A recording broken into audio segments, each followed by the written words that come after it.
I was tagged in this post with this young lady asking, am I the a-hole for telling my boyfriend we aren't naming our son after him?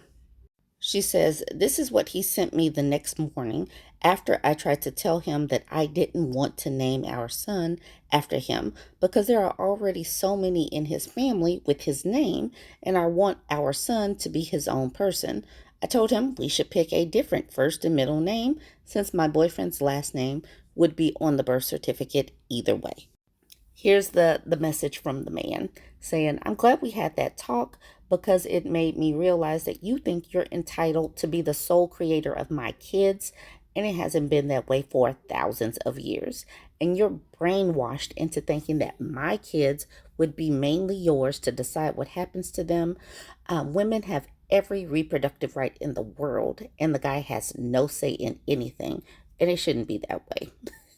It wasn't that way for thousands of years until feminism took over the minds of gullible, stupid women.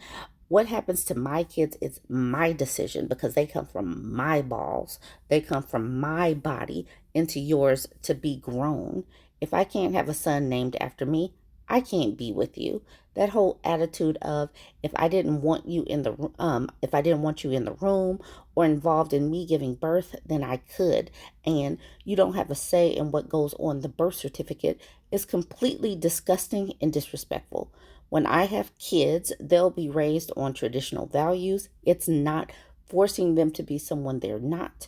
It's what's been done forever, and I'm not going to let my kids be raised without traditional values. If I want to name my kid after me and keep it in my family, then I'm going to with or without you. I need a son. So if you want to take sole control over the name of my lineage, then I can't be with you. Wow. That's a big wow. He said a whole lot. He's talking about his kids, and he did so much that he deserves all of that. And he didn't say anything about their children. It's all his kid. And I don't know why they couldn't make the kid's name together. I don't even know why that's not a possibility, why they couldn't pair it together and make decisions together. But these dang on feminists came in and took over, and now women want to make some decisions for a baby that we grew and birthed and all of that. How dare these feminists, these women come in and get some rights? Ugh. Because of all of the comments, she had to come in and make a clarifying comment because she didn't know how to edit. She says, I'm not pregnant. He was mentioning for us to start trying to have a family, and the name topic came up. I kind of saw this as a red flag, but needed confirmation. He's a bad seed. There you go. Vegetable Stuff says, oh, thank F for that. Please add that into the main post. Also, red flag and get the F out. Do not have a child with this man. Cherry Block Red Wine says, I kind of think the gullible, stupid women is a phrase that kind of puts the kibosh on, well, everything. Interesting Fish says, he seems unfamiliar with the art of persuasion, that's for sure. What effect did he expect this manifesto to have? And I'm Kiss Story says, I effing love the word manifesto, specifically when referring to wackos. And Mango says, I prefer the word screed. Corrupt Kid said, I be terminating. That man is terrifying. Your property in his eyes. Powder Hound says 1 billion red flags. He uses the R word that means stupid. He's extremely openly anti-feminist and thinks it's just because you're gullible.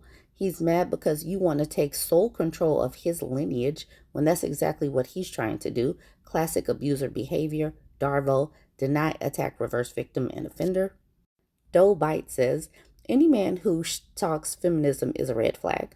Feminism is literally just, I want the same rights to myself, my life, my finances, and my body that you enjoy over yours. Any man who is threatened by that wants a servant, not an equal life partner. Nah, thanks. Virtual Brain says, I wonder if he refers to his own mother as gullible and the R word meaning stupid. OP, do not reproduce with this piece of can't even call him a man, as that would be too respectful.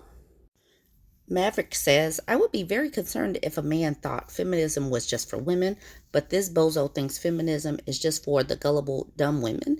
You'd have to be gullible and mentally challenged to think women were equal to men. They actually believe it. Those fools.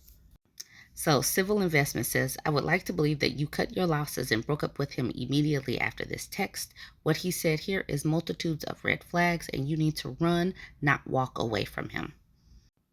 The OP says, oh yeah, I definitely took all his stuff back to his mom's house. She can have him back. Yay. Standard Exciting says, proud of you for throwing the whole man away, because girl, this is a dangerous man. Princess Poopy Poo says, thank you. So glad you're a strong woman who won't take this crap. White Roses says, my name and lineage. Yeah, I beg your finest effing pardon, but unless old boy is a king, prince, duke, or count, his lineage doesn't matter that much. What is the kid going to inherit? Ye old dusty Xbox, the 2007 Toyota Corolla, the last name of some crap sack who flings around the R word. This conversation is actually a gift. You don't need to tie your life, and pregnancy is life-threatening, to someone who is openly misogynistic. You need a partner, not someone who thinks you're a servant because you have a uterus. Exactly. You are not a servant simply because you have a uterus. The OP says, the funniest comment I read. It was the funniest, so I had to make sure I added it. And then White Roses continues, he's not only misogynistic, he's dumb as a sack of hammers. Why would you want your child to inherit that? And with that, we end this particular post. Obviously, this woman is not the a-hole, and I am glad that they broke up. I'm glad that she saw the red flags and she, had this conversation. Good for her. Good for her for, talking it out and letting him wave his misogynistic red flags really early. So you had that man being anti-feminist. And when I used to go on Threads, I used to see so much great feminist content. Now I'm seeing a bunch of anti-feminist content, and I have no idea how I ended up on this side of Threads, probably because these people had to come in and battle the feminists. Anyway, this man named Luke says, it's pretty wild to see how propagandized women are on this app, which is leading to essentially a depopulation agenda. And y'all already know that I am on team let the birth rate plummet to hell. But this picture has been floating around, and this picture says basically the same thing. Imagine how much propaganda it took to convince women that this is oppressive. Waking up each day, basically being the cook, the cleaner, the nanny, bang maid, the incubator, and that's it. That's all that they really see for women. And she's sitting up here stirring a jar of salt or a jar of sugar. She's getting a kiss, but they really want to take us back to the 1950s when women have no rights. Marsha says it took more propaganda to convince women that photo was goals. Amy says, ouch, that stung, but I wanted to get to this one. She says, what you don't see in the picture is what happened the night before with the man hollering at the woman who's holding the baby. And in this picture, this woman doesn't have any money. She doesn't have any rights. She doesn't have any control over the situation. She just has to sit there and take it. And that's where these men want to take us back to. And then we have Miss Michaela Green saying, men, my grandma loved changing diapers all day and getting up at all hours of the night with the baby, cooking for everyone and cleaning grandpa's dirty laundry and being his maid. She was so happy to do all that unpaid labor for a man. And then she says their grandma is this woman carrying a baby on the front, an old man on the back, holding the hands of two kids who look quite sickly. And that is probably true, because grannies, they're the ones that told us to get our education and pushed us to be successful, because they did not want us to have to carry the burdens of a family on our back for unpaid, and to be underappreciated and not paid or anything, not have any rights or anything. These men, they got it twisted. But I do want to say the man that wrote that, this is him. He says microplastic free sperm, $10,000 a load. And like this person says, stay classy. Let me know what y'all think. Like, comment, and share, y'all.